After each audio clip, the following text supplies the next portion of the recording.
কতটুকু পরিমাণ সম্পদ থাকলে কোরবানি ফরজ হবে? কোরবানি ফরজ নয়, কোরবানি অনেক উলামার মধ্যে সুন্নাতে মুআক্কাদা, তবে ফুকাহা হানাফির মতে ওয়াজিব। ওয়াজিব যেহেতু, অতএব ওয়াজিব হবে হলো জাকাত দেওয়ার মতো সম্পদ, অর্থাৎ জাকাত ফরজ হতে যে পরিমাণ সম্পদ প্রয়োজন হয়, 7.5 ভরি স্বর্ণ কিংবা 52.5 ভরি রূপার সমমূল্য যদি কারোর কাছ থাকে, 52.5 ভরি রূপার বাজার মূল্য বর্তমানে 70 থেকে 80 হাজার টাকা প্লাস মাইনাস। এই টাকা যদি কারোর কাছে কোরবানির মৌসুমে থাকে, তার উপর জন্য কোরবানি করা ওয়াজিব, ঋণ মুক্ত যদি থাকে এই টাকা।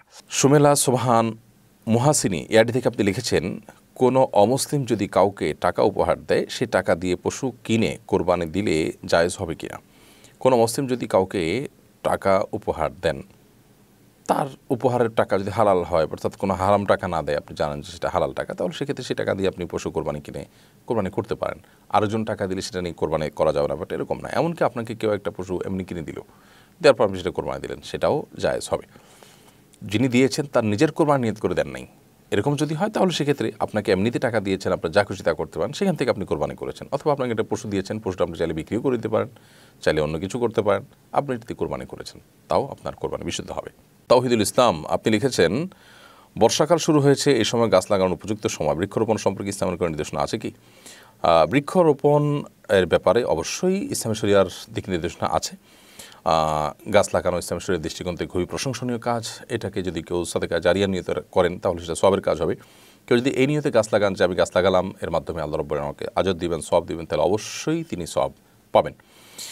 আর গাছ লাগানোর ফলে সেই গাছ থেকে যদি কোনো মানুষ, কোনো পশু পাখি, এমনকি কীড়া পতঙ্গ, পোকা মাকড় যদি খায়, সেটাও কিন্তু সাদকার সওয়াবের কারণ হবে। অতএব আপনি গাছ লাগানোর এই কাজটি করার ব্যাপারে কোনো প্রকার কার্পণ্য করবেন না।